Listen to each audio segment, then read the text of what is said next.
we are here to answer the number one question in real estate, which is, how's the market? I'm here with Renee Pietrangelo, and we are here to discuss exactly what's happening in the market. Thanks for joining us.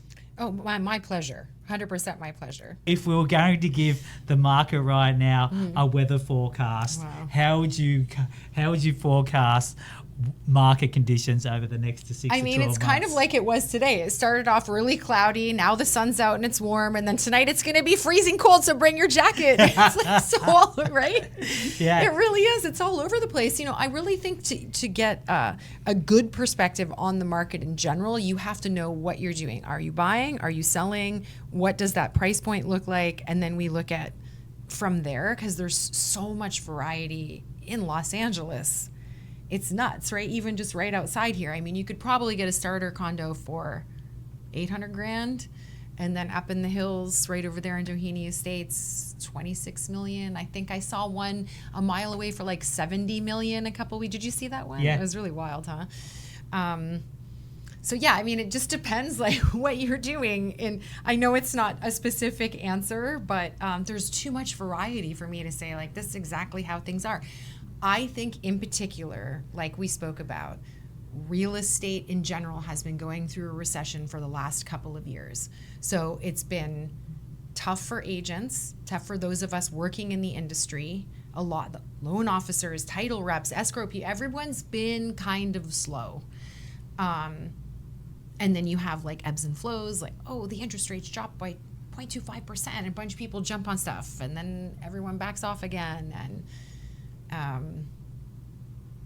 it's still not specific, though. What I'm telling you is... Well, what I'm hearing, Renee, is that just like today, the fog's burn off. We've got a few clouds in the sky, but generally it's looking like a pretty good time ahead. Yeah, so yeah. Let's pack our bags. I love that. Get our swimming costumes ready to go. Oh, we're swimming now. And get out there ready to go. We're going to get out there, catch a few waves, and enjoy it, because, I do feel like there's going to be a lot of good activity and a lot of opportunities for buyers and sellers out there right now. Yep. And that also means for the agents out there as well, because there's going to be activity. And like you said, we've been going through probably 2 years of fog, and that fog's about to lift. So I love that perspective. Yeah. I think too, if you're watching this and you are a buyer or a seller, it's really important that you do reach out to a trusted real estate agent if you want to know what's going on specifically about your neighborhood or where you want to buy or sell, because the news right now is really geared around clickbait. So a lot of it is meant to scare you. And I think it's really important to not let your dreams be frightened off by what the news is telling you. Talk to an expert. There are so many of them, and really understand if your dreams can happen right now when you want them to. Yeah, and typically the news is like 2 to 3 months behind what's really you were happening, saying that earlier on, out but there. like, there's just so much clickbait. Everything's meant to scare you. Like, don't believe that hype. Believe a local agent about the local market and what you can get, what you can earn, your potential, your dreams, your hopes, your wants. Like, everything could actually be happening for you right now if you talk to the right person about the right opportunity. Yeah, and you can talk to multiple agents and get a bit of a feel for who brings what to the table, and if your personalities click, and if you like their strategies. I think that's important. So when the time comes to make that very, very important decision, you're not sort of starting from scratch. You're starting from a running start, and you've had some relationship building over time. And I think we're moving into, I guess, an era, Renee, where our relationships with our realtors is going to be less transactional and more like we have with our doctor. It's going to be more long term, and we're taking their advice to help us, because we always need to live somewhere, and like my health right now, it'll be different in 7 years' time, as will my home buying and selling needs. So it's good to have someone there as a barometer, as a yardstick to consult, and someone who understands your journey and who's happy to listen to your journey, and not just like, oh, well, I'm only going to do this once and I just want to get the best deal. I want to save, $5,000 on commission. Typically, that costs you $50,000. Yeah, you get what you pay for. So. You get what you pay for. Yeah, but having that team, that depth of knowledge, the curated team like you bring, and most good realtors will do that. That's something to be considered. Absolutely. You want to be with someone you can trust. A track record is a good thing, right? If someone sold a lot of properties, but also like you almost have to separate yourself from your emotion with your home and work with an agent who understands how to market the home to the right buyers, right? Because you want multiple different people to be able to look at it. So detaching yourself from the emotion of your home, finding the agent that can show you how they're going to market it to as many buyers as possible and as fresh a perspective as possible to really like add the financial value. A lot of it is marketing strategy, even when you're talking about the price. It's a marketing strategy, right? I could say to you, yeah, on paper, your home looks like it's worth about $3.2 million. So we have a couple of different strategies here. You want to try high? How many people do you think are going to come and look at it if we list it at 5 million or even 4 million, right? Or how many people will come look at it if we list it at 2.9? So there's pricing strategies, there's decoration strategies and staging strategies, there's photography strategies and video strategies, there's reminding people about the neighborhood and the value of just the dirt and where the dirt is in the city and the state and the country. 20% of the buyers in LA are from out of the country.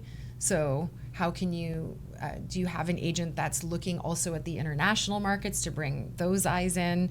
Are you working with someone who asks you a lot of questions and is putting your wants and needs at the heart of everything they do, right? Do you have like a timeline you have to work with? Are they good listeners? There's so many different qualities. But ultimately you have to be able to trust that they're hearing what you're saying and working with your best interest in mind, right? It's not about the paycheck. It's about ultimately your goals and your wants and your needs.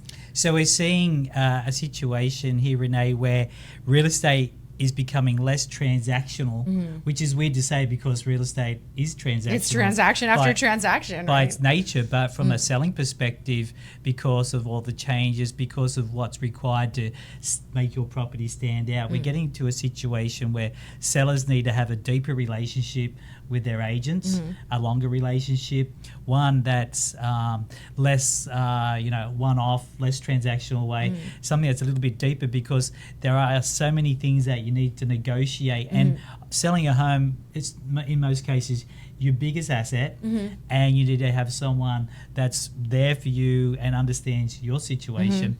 How long before I want to put my home on the market should I be reaching out to yourself as an agent to come and look at the home and talk strategy?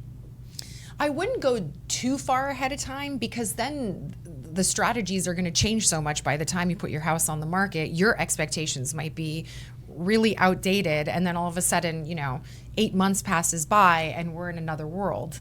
Things can change so much. But yeah, definitely a few months ahead of time, because oftentimes a good agent is going to look at your property and tell you, if we did this, and that, and it might not even be very big things, to maximize, the price, really get you the most amount of money. Some of those things might take a month or two, right? You got to depersonalize, sometimes declutter, sometimes it's just a fresh coat of white paint, sometimes there's a stager involved.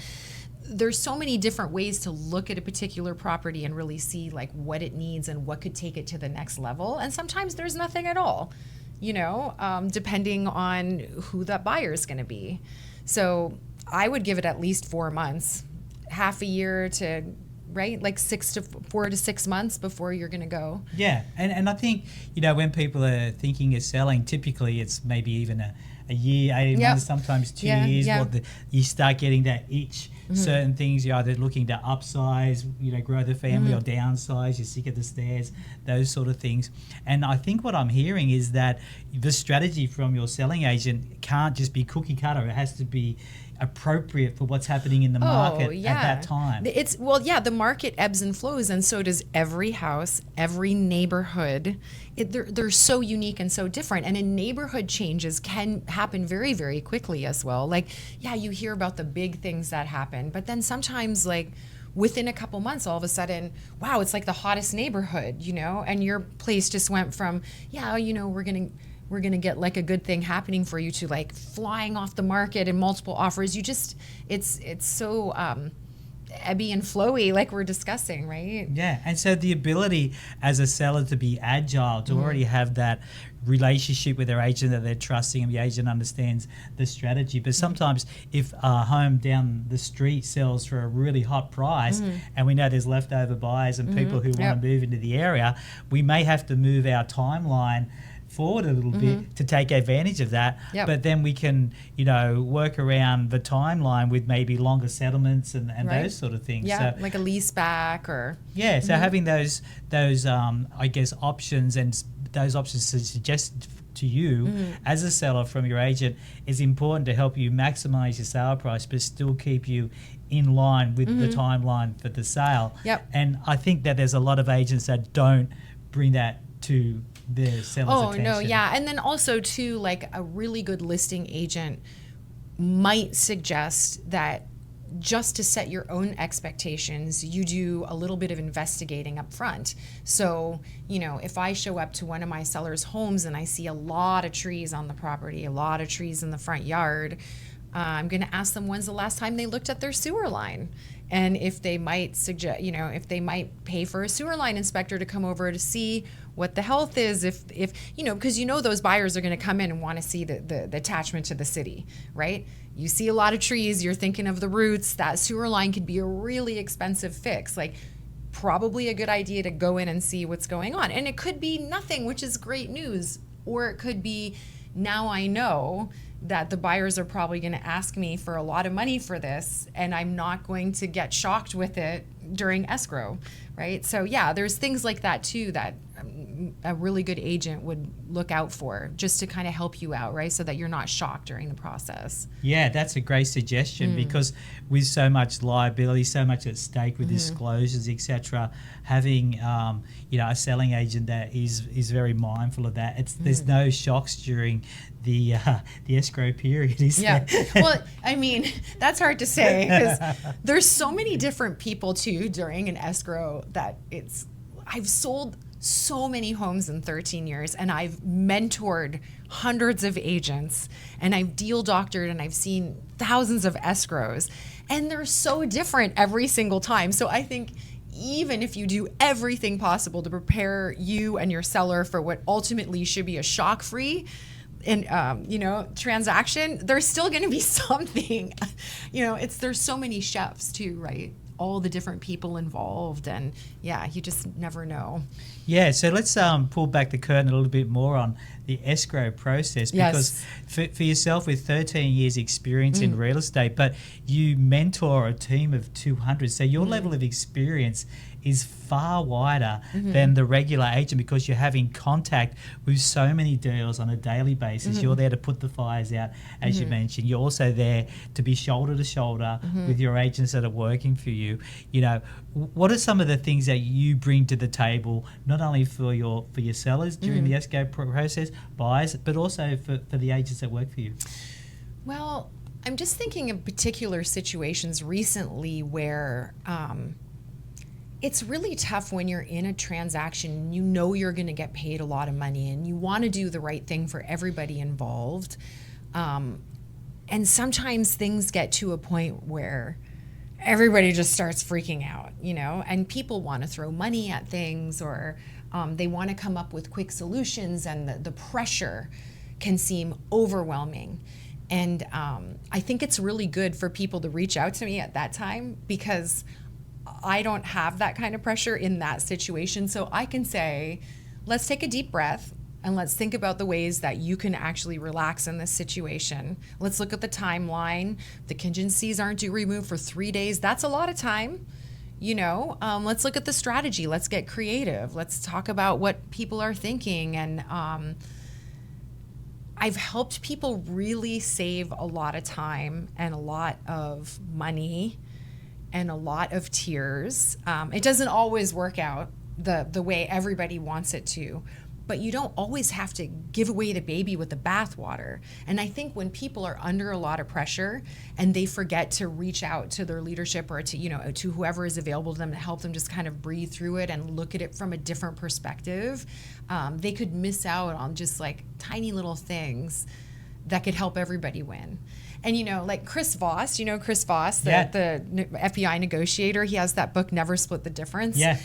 Because so many people are just willing to like, oh, hey, let's everybody put in 50% and then we'll all be happy. And it's like, it doesn't work like that.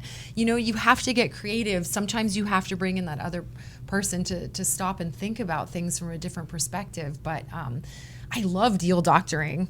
And I love problem solving. So I think I'm in a good position where when people come at me with all this stuff, and I also love to learn too. So when people get creative or when they come at me with questions that I've never heard of things before and I have to go deep diving, it's really exciting to me. Yeah, so you love to go to the nth degree in research to find out how it all works. And I imagine that you wouldn't even sleep at night if there was a question that remained unanswered through that Sometimes day. I don't sleep at night. But it's great too. Somebody will sometimes even come to me with a problem and I'll say, actually, you know what? This person is the exact person to call for the solution. And they'll say, okay, great, thanks. I'll give them the number and I say, do you mind calling me back with what they told you? Because I want to learn from it too. Yeah. And then, then it's like we're a team and we've all learned together and I know that I can't solve every problem and now we all have answers and, So in relation, obviously the team is very, very important that you have for you representing you as a seller, as a buyer. It's not just one person because you have a back-end staff. You also have, those people that you work with, inspectors, mortgage brokers. It's fairly broad. How important is a team for a buyer or a seller right now? Wow, that's everything. It's everything. I've got an escrow right now, and I know exactly where to point people to when they have certain questions. Because even if I've done thousands of escrows or helped out or whatever, on thousands of escrows or whatever it is, I'm not an escrow officer. And I've read opening packages and closing statements and all this stuff, and I can probably explain it. But where do my liabilities, my fiduciary liabilities stop? And where does the next professional have to be the one to step in to do the explaining and the educating and the helping out? And if one of those people on that team throughout the whole process, and there are a lot of them, drops the ball or can't hold up their end of the bargain, that's a big hole. And so much anxiety gets put into the wrong places, and then the rest of us are left picking up things that we're sometimes not meant to pick up. I think too, even when I'm talking to my agents, some of them want to be so helpful and they want to make sure that the clients have the best experience, and they do tend to take on a little bit too much of not the right responsibilities. So you really have to be careful of that, right? The team, you have your title officer for a reason and your escrow officer for a reason, and the inspector is the one who knows about what he found behind the wall. We can all look at the pictures and talk about it and get quotes, but I'm not, a sewer line inspector. We're going to have to talk, right? Yeah. Yeah, I had a question the other day, like my seller did an asbestos inspection and the house came in free and clear. So we delivered the asbestos inspection to the buyers, who saw some numbers and started circling things in big red arrows, and they were like, this says it has asbestos. And we said, well, they told us it was free and clear. By all means, please call the asbestos company and ask them what this document means. Because now everyone's confused and we're tit for tat over something the expert needs to, right? Yeah. Yeah. Right. Yeah. And I feel now with the Fed talking about interest rate cuts maybe in September, October, let's hope that happens, there is definitely a feeling of optimism out there. Are you sensing that yourself? So what I'm seeing is more first-time home buyers actually curious and getting into even having conversations with mortgage brokers right now. I think they've been on the fence for a while, but this medium price point in LA is in this really strange state. Like, people are coming to the open houses to look, but they're not writing offers. They're kind of like, well, waiting for things to maybe get a little bit less expensive. They're circling. They're circling because there's uncertainty out there. There's uncertainty. And they're not sure when to go, but they're getting ready to go. I feel that myself. Yeah, they're like getting ready to be ready. Yeah. But the luxury market is still... So it's like the first-time home buyers and the luxury market are doing really well, is what I see immediately. And then this whole middle, which in LA is like 2.5 to what, like 9 million, 10 million, 7 million, something in there. That's kind of just strange right now. I think also it's because that price point, there's maybe a little bit less pain as far as the home I have. It's pretty good. Aspirationally, I like to be in a bigger home in a better street, but I can kind of do with this. So the motivation for the sellers isn't as strong, and of course for the buyers, they're sort of waiting for that trigger point to happen. But tell us about the benefits of getting in before things. I can't. The amount of conversations that I have with people where they're like, oh, I want to wait for interest rates to go down. I'm like, okay, why don't you go talk to that homeowner right there and ask them when they bought their house and how much they bought it for, and I'll tell you what it's worth now, and you tell me if they should have waited even 5 minutes. Because if your money is sitting in the bank doing nothing right now, you might as well throw it out the window. You as soon as you own property, the accumulation of value day to day over time is what you want. That's the whole point of owning anything, or maybe you can't buy your dream home right now, so you get the starter home, you get the starter condo, and you have that for 7 years until it gains enough value so that you can take that value and move into your dream home, or maybe even you keep the condo and rent it out and buy your next home. Like, generational wealth, right? Just in home ownership. It doesn't even have to be that you live in the home you own. Maybe you just start with like a duplex or something that you're renting out. But just the amount of money you're losing in waiting for $5 of savings over a month. Really, if interest rates drop half a point and you stand to only save $200, but if you bought the house now, next year you've gained $100,000 in value, what are you waiting for? People they're looking at it from the wrong perspective. They're listening to the news, they're listening to their uncle's armchair philosophy, and they're just not grabbing what's in front of them when it comes to actually building wealth for themselves, right? If you can do it now, you should be doing it now. There's no real reason, and I think actually Rocket Mortgage, believe it or not, in our office, they're giving out a deal to clients who work with agents in our office get free refinancing through them. So there's no fees for refinancing if you use them right now. But it's just like, if you can afford it and you're like on the fence over a couple $100 a month, the amount of money you're going to gain by just buying now. I mean, I've sold people houses even 2-3 years ago, and the value they've gained, it's unmatchable in any sort of stock market or bank account or anything. So what's your money doing in the bank? You tell me. Like, it's wild, right? It's interesting how passionate you are about the timing of buying. Like, people like, there's nothing on the market to buy. Well, let's look around. Okay. Again, chances are you're not going to live in that home for the rest of your life, right? So how could we find something that you love for the next couple of years, or that will do the trick for the next couple of years, so you're gaining value on that money instead of it just sitting there doing nothing for you? And then maybe we find you the right home that you're still not going to own for the rest of your life. Most people, what's the rate of moving? 7 to 10 years? Yeah. Every 7 to 10 years? That's right. Yeah.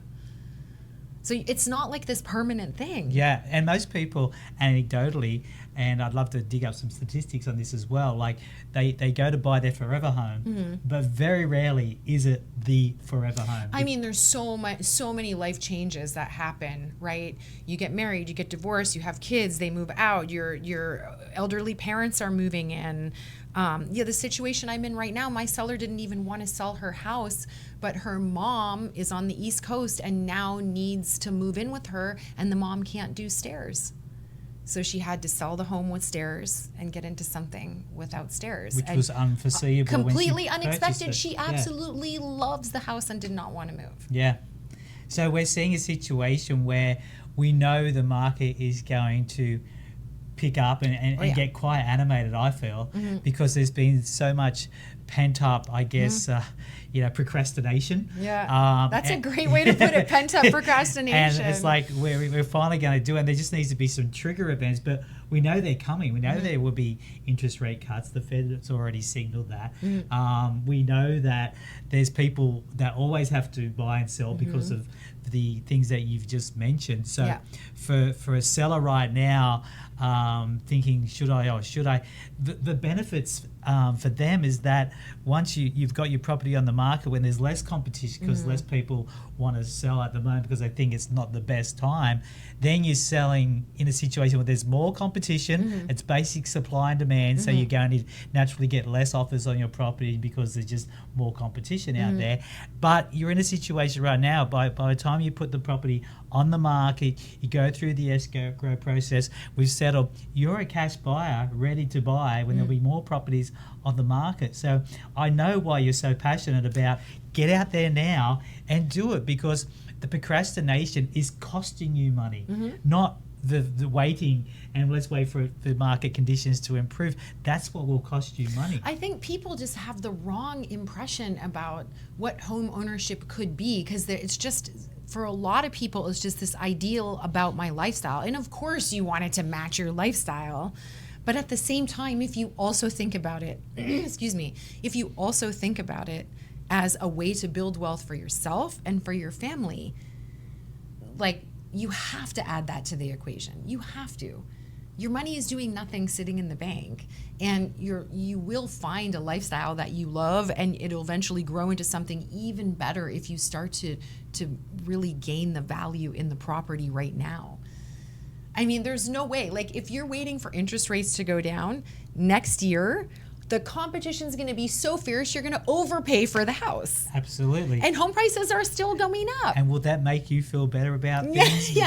Buyers and sellers? I waited for interest rates to go down to 5.5%, and I won a bidding war and paid $250,000 over asking. But I've got confidence now in the market. Yeah, I get it. And my experience from being at the coalface of property for so many years is that by the time the media start reporting on it, it happened 3 months ago. Yeah, exactly. There's so much lag. So I think that's why it's important to have those longer relationships with your agent, something that is a deeper relationship than a purely transactional one. So you can sort of get a bit of a feel for what's happening out there. And obviously you're so connected with the Hollywood Hills. Your office is in the Hollywood Hills. And you love that lifestyle, you love that area, and you're talking about these price points between $2.5 million to $9 million being a little bit sluggish, which is typically that's my Hollywood area. Hills. That's this area. Yeah. So can we dig a little bit deeper there and highlight some of the great value propositions that you're seeing out there right now for buyers to get into? I mean, I think that because that market is a bit slower, sellers are more open to negotiating on credits and price and all different kinds of things. And it might not look like it just from from first glance, but if you go in and you start asking and start negotiating, I think you're going to be really surprised at the deals you can get. Okay, so it's not necessarily 100% a buyer's market, but you can see because of the slowdown, I think you can get more right now. So the power of having an agent representing you that is not an order taker but a deal maker is very important. Yep. Because there's opportunities out there. These sellers have put their properties on the market for a reason. Obviously, everyone hangs out for the best price. Yep. But sometimes the best price is the price that happens right now that allows them to go to the next part of their lives or buy the property that they want to buy, which is the incentive for that to happen. So if I'm looking for the deal right now in the Hollywood Hills, is there a particular pocket, a particular street, or a particular type of home that is emanating great value right now from a buying perspective? I mean, there's so much variety in this area that it's impossible to say like, yeah, this particular thing. I'm seeing in the flats like down 90046. A lot of the That's big the zip code. Yeah. Right down there. West Hollywood. Right down there. Yeah.